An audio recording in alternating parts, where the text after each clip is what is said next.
देवी जी का दर्शन कराए तुम लोगों ने? अरे बोलो तो जम के कराए। तलवार है उनके हाथ में, ठीक है। काय पे बैठी हैं? शेर पे। तुम मोटरसाइकिल पे बैठ के इतनी घबरा जाती हो कि कोई तुम्हें घूर के देख ले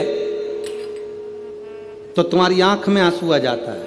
वो भवानी है, दुर्गा शेर पर बैठी थी। शुंभ और निशुंभ दोनों राक्षसों ने आकर कह दिया था, ए सुंदरी, हम दोनों में से एक से तू शादी कर ले तो बच जाएगी, नहीं तो मर जाएगी। देवी अंदर गई गुफा में, शंकर भगवान से कहा, शुंभ निशुंभ आए हैं दरवाजे पर। तो भगवान शंकर मुस्कुरा कर बोले, तुम मुझसे कहने आई हो, तुम स्त्री हो, एक नारी में आधा शंकर होता है। जब शंकर तुझ में है, शक्ति तुझ में है, शिव तुझ में है, तो तू दुनिया से निपट सकती है। चढ़ जा शेर पर, उठा तलवार, कर संहार। माता पार्वती जी कहती है, मैंने शास्त्र पढ़े हैं मेरे हाथ में, मैं वेद माता भी कहलाती हूं, मैं शास्त्र हाथ में रखती हूं, शस्त्र कैसे उठाऊं? शंकर भगवान कहते हैं, संस्कृति को बचाना है, संस्कारों को बचाना है तो शस्त्र उठाना, शास्त्र उठाना पड़ेगा, और अपने आप को और सनातन धर्म को बचाना है तो शस्त्र भी उठाना पड़ेगा। ये हमारे को ऊपर निर्भर करता है। हम शास्त्र भी उठा सकते हैं और शस्त्र भी उठा सकते हैं। ये मां जगजननी दुर्गा भवानी का दर्शन करने जाओ तो उस माता को प्रणाम कर कर उससे कहकर आना, मां जब शास्त्र की जरूरत हो तब मुझे शास्त्र देना, और जब शस्त्र की जरूरत हो ऐसा बल देना, ऐसा शस्त्र देना कि दुनिया के लोग याद रखें। क्या मैं नवरात्रि में अगर मान लो कोई साधना करना हो तो कौन सी साधना करना चाहिए? हम किसकी आराधना करें? हम 9 दिन तक किसकी साधना करें? तो अगर बन सके तो देवी भागवत में सबसे सुंदर साधना यही है। चतुर्थी है तो 4 कन्या का पूजन करो। जो वृक्ष लगता है, वृक्ष में जो गोंद लगती है वो ब्राह्मण हत्या का अंश है। इसलिए हमारे सनातन धर्म में उस प्रसाद में गोंद नहीं डाला जाता। ब्राह्मण हत्या का अंश दिया पृथ्वी को, पृथ्वी ने ब्राह्मण हत्या का अंश लिया तो पृथ्वी का जो बंजर भाग है वो ब्राह्मण हत्या का अंश है। पृथ्वी के ऊपर जो वृक्ष लगते हैं, वृक्ष में जो गोंद लगती है वो ब्राह्मण हत्या का अंश है। तुम्हारी बहू का जाता हो, बहू की डिलीवरी हो, बहू को संतान हो, उसको खूब बादाम काजू गोंद घी में तल तल कर खिलाओ, मना नहीं है। पर जब जन्माष्टमी का त्योहार हो, रामनवमी का त्योहार हो, भगवान का प्रसाद बन रहा हो, उसमें गोंद मत मिलाओ, क्योंकि उसमें ब्राह्मण हत्या होती है।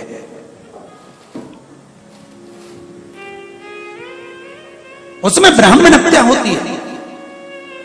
पृथ्वी को ब्राह्मण हत्या का अंश दिया तो पृथ्वी ने कहा, मेरे ब्राह्मण हत्या के अंश को कहां रखूंगी? पृथ्वी का बंजर भाग ब्राह्मण हत्या का अंश है। पृथ्वी पर जो वृक्ष लगता है, वृक्ष में जो गोंद लगती है वो ब्राह्मण हत्या का अंश है। इसलिए भगवान के प्रसाद में गोंद नहीं मिलाई जाती। आपकी बहू का जापा हो, बहू की डिलीवरी हो, बहू को संतान हो, तुम्हारे लिए लड्डू बनाओ, चाहे दाल का बनाओ, मूंग का बनाओ, उड़द का बनाओ, उसमें खूब गोंद मिलाओ। पर भगवान का अगर प्रसाद बना रहे हो तो उसमें गोंद नहीं होना चाहिए, ब्राह्मण हत्या का दोष लगता है। भगवान को गोंद का लड्डू नहीं लगाया जाता। हम मंदिर में दीप क्यों लगाते हैं? दिया लगाने का कारण क्या होता है? दिया लगाने का केवल एक कारण होता है, हम भगवान के मंदिर में प्रकाश करने के लिए दिया नहीं लगाते। हम भगवान के मंदिर में उजाला करने के लिए दिया नहीं लगाते। शिव महापुराण, पद्म पुराण और हमारा शास्त्र वर्णन करता है कि हम जब भगवान के मंदिर में दिया लगाते हैं, दीप प्रज्वलित करते हैं, तो दिया परमात्मा के लिए नहीं लगाते। जब हम दीप प्रज्वलित करते हैं तो जैसे ही मंदिर में प्रकाश होता है, वैसे ही हमारी जिंदगी में चारों तरफ प्रकाश होना प्रारंभ हो जाता है।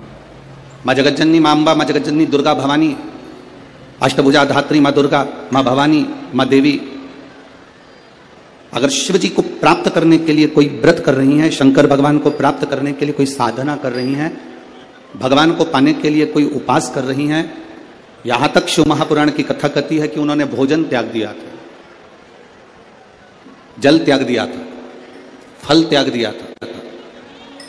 शिव महापुराण की कथा कहती है केवल वृक्ष की पत्तियों को ग्रहण करती थी, वृक्ष की पत्ती को भी छोड़ दिया था। दुर्वा का एक छोटा सा अंश मां जगतजननी माता पार्वती ग्रहण कर रही थी, एक छोटा सा अंश दुर्वा का, वो भी छोड़ दिया था।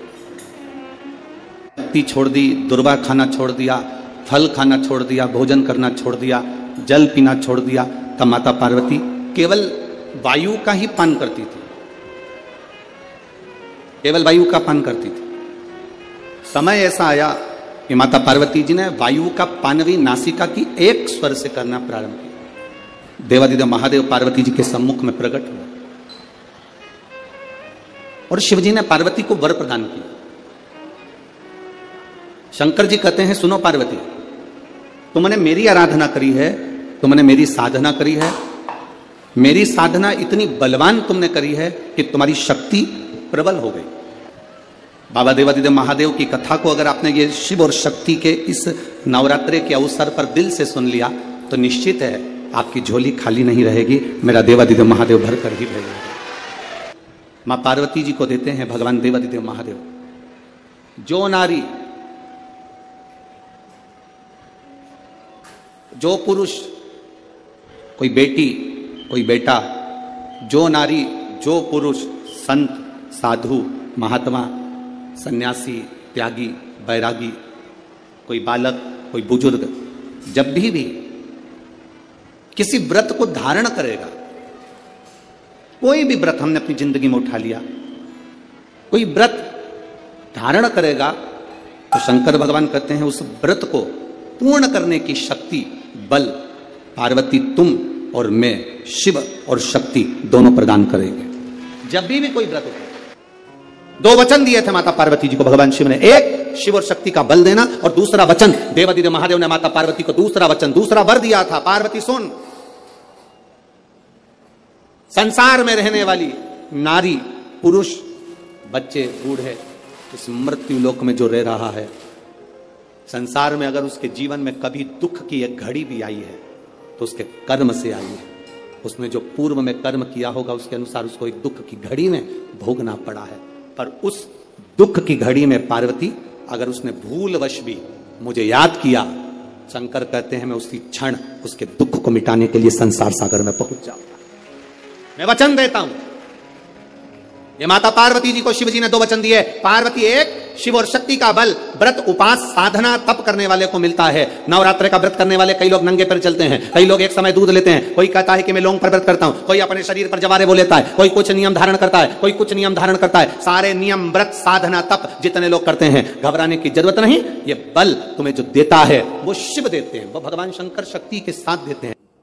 चाय पिलाओ मत पिलाओ, फिर भी सास मरते मरते अपनी जायदाद के, अपनी अंगूठी, अपनी चेन अपनी बहू को देके जाती है। उसी तरह मेरी माँ है, तुम चाहे दुनिया में कहीं पे भी धोख लगाने जाओ, कोई के हम तुलजापुर जा रहे हैं, कोई के हम वहां जा रहा है, कोई के हम वहां जा रहा है और दुनिया भर में जा रहा और माँ के पास नहीं आ रहा, फिर भी माँ कहती मत आ, फिर भी मैं शांति से तुझे दूंगी, चिंता मत कर, मैं बैठी हूं। वो राजा के लिए मैं तुलजापुर छोड़ के यहाँ आ गई। प्रेम से बोलो जय माता दी, सारे बोलो जय माता दी, मैं नहीं सुनिया जय माता दी, सारे बोलो जय माता दी, माँ कमला रानी जय माता दी, माँ जग कल्याणी जय माता दी, माँ अम्बे रानी जय माता दी, माँ तुलजा रानी जय माता दी, जय माता दी, जय माता दी, जय माता दी, जय माता दी। ओ मन मेरा मंदिर आके दिया बाती, होठों की है तालियां, ढोल फूल बाती, रोम रोम का तेरा नाम पुकारती, आरती ओ मैया आरती ओ शेरा वाली माँ तेरी आरती। कृपा करने वाली, दुनिया में कोई करुणा ना करे। क्रोध में आकर माने उसी समय अंधकासुर को मार दिया। मंथन हुआ, मंथन में सबसे पहले निकली है गौ माता। कितनी गाय निकली समुद्र मंथन में? 5 गाय समुद्र मंथन के समय पर निकली है। कितनी गाय निकली है? 5। पहली नंदा, दूसरी सुभद्रा, तीसरी बहुला, चौथी सुशीला, 5वीं सुरभि। 5 गाय मंथन में निकली। कितनी निकली है? 5। और गाय निकालने का कारण क्या था? मंथन में सबसे पहले गाय क्यों निकली? क्योंकि गाय निकलने के बाद निकलेगा विष। क्या निकलेगा? विष। जो विष पिएगा उसका कंठ जलेगा। कंठ की जलन को अगर कोई रोक सकता है तो गौ माता का दूध रोक सकता है। इसलिए शंकर जी का अभिषेक कैसे होता है? अरे बोलो जम के, दूध से। गाय के दूध से अभिषेक इसलिए होता है क्योंकि अगर कंठ की जलन को कोई रोक सकता है तो गाय माता का दूध रोक सकता है, गौ माता। किस किस के यहां पर है गाय? हाथ उठाओ जो गौ माता की सेवा करता हो। उठाओ जल्दी जल्दी हाथ उठाए, हाथ रख लो। बहुत बढ़िया, होना चाहिए। कुत्ता किस किस के यहां पे है? गरुड़ पुराण का 5वां अंश कहता है,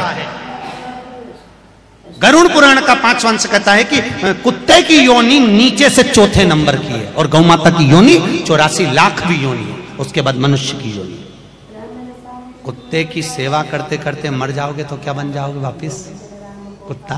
गाय की सेवा करते करते मरे तो गौ माता बन गए, गाय की योनि से छूटे मनुष्य बन गए। तो कुत्ते की सेवा करते करते मरे, सवेरे मॉर्निंग वॉक में कुत्ता घुमा रहे थे और मर गए, कहीं अटैक आ गया, शुगर बढ़ गई, एक्सीडेंट हो गया, मर गए। कुत्ते की याद में छूटे तो कुत्ते बन गए। कुत्ते के बाद में जुए की योनि, फिर कीट पतंगा, जलचर थलचर वायुचर, ऐसे 84 लाख योनियां काटते काटते फिर मनुष्य दे, तो फिर वापिस नीचे नीचे। क्या महाराज?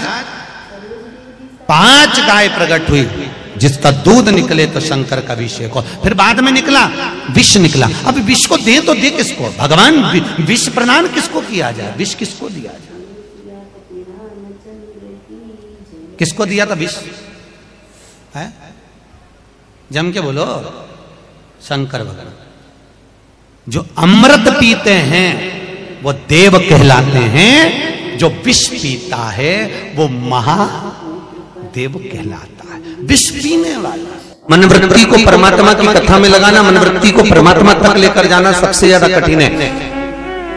5 कर्मेंद्रिय, 5 ज्ञानेंद्रिय और 1 मन, ये 11 इंद्रियों में सबसे प्रखर अगर कोई इंद्रिय है तो वो मन है हमारा। बड़ा डोलता है, इसको ले जाओ सत्संग में चला जाता है भोजन।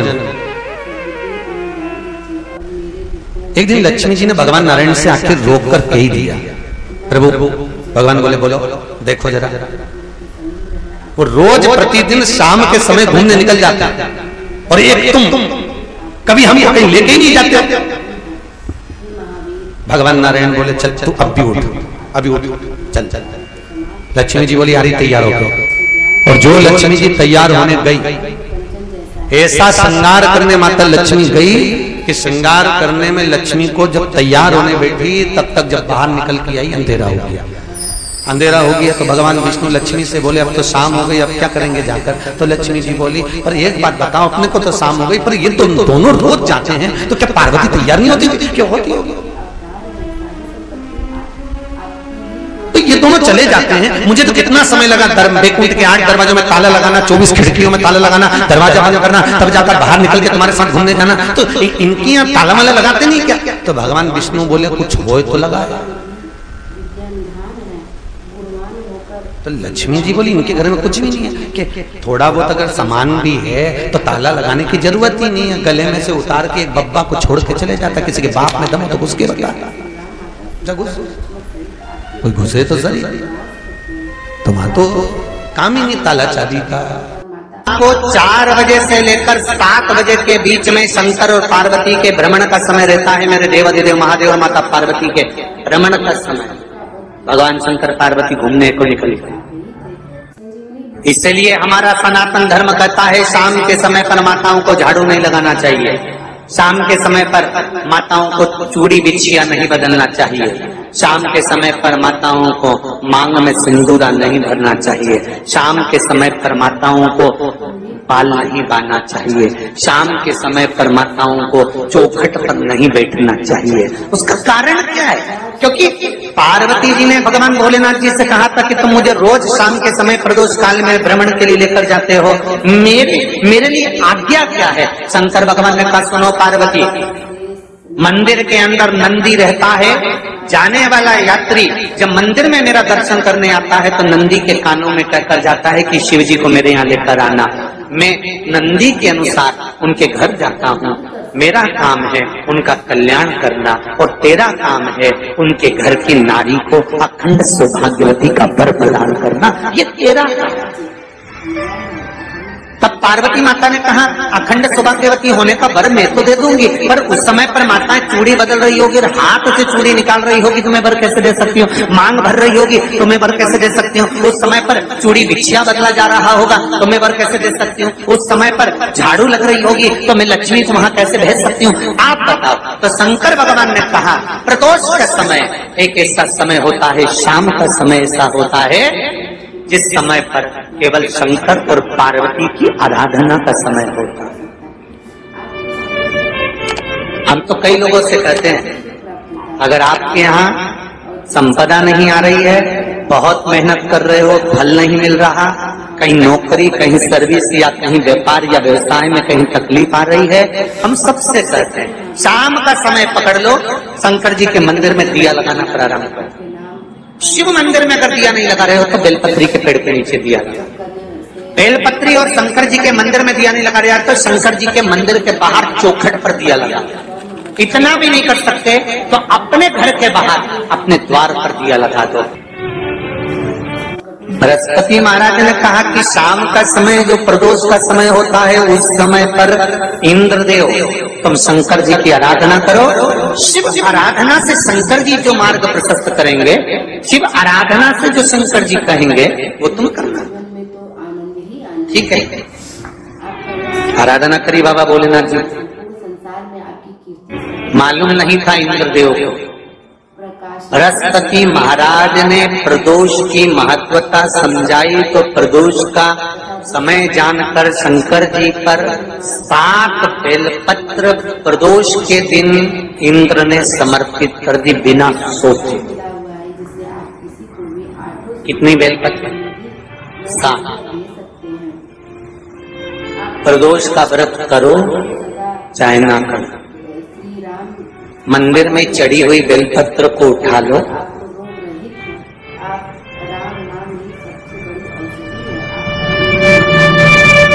बेलपत्र का ब्रह्म कमल बना लो।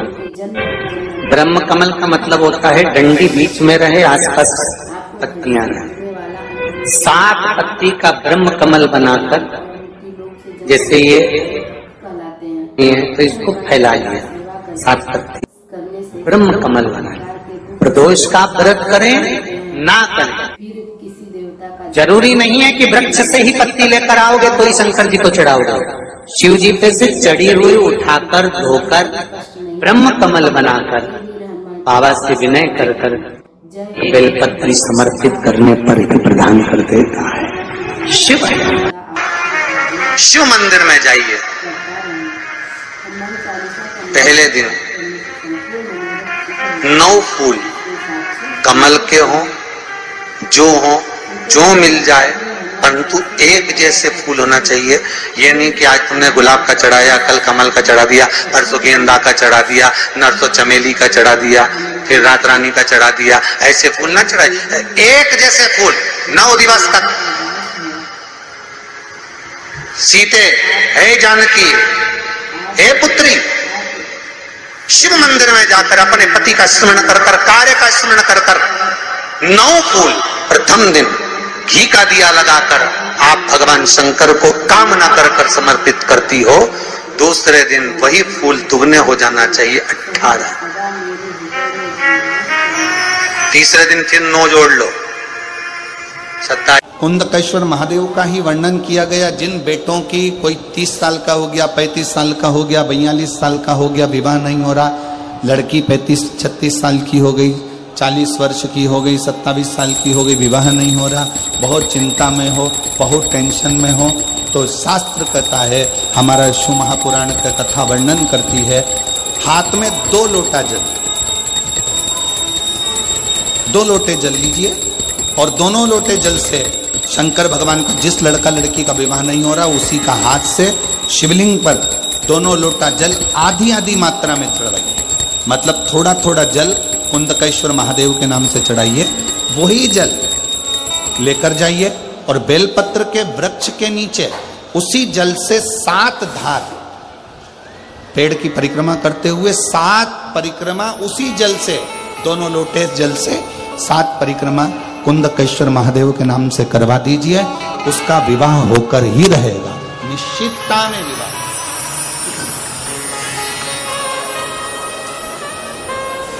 कुछ महीने, ज्यादा से ज्यादा 3 महीने, 3.5 महीने, 4 महीने, जब मेरा ओघड़दानी आपकी झोली में खुशियां भर देगा ना, तो मुझे विश्वास है आप इतनी प्रसन्न होकर जयपुर लाल चुनरी ओढ़ कर आओगे ना ईश्वर जी और गोरा जी की कथा में, तो कहोगे कि बाबा ने हमको ये दिया। अम्बे है मेरी माँ, दुर्गा है मेरी माँ, बोलो जय माता दी, बोलो बोलो बोलो जय माता दी, बोलो बोलो। वो साधारण नहीं हो सकती महाराज, सहज नहीं कि मन मेरा मंदिर आके दिया बाती, होठों की है तालियां रोम फूल बाती, रोम रोम जीवा तेरा नाम पुकारती, आरती ओ मैया आरती ओ, शेरा वाली है माँ तेरी आरती, लाडा वाली है माँ तेरी आरती। ओ मेरा मंदिर आके दिया बाती, होठों की है तालियां रोम रोम बाती, रोम रोम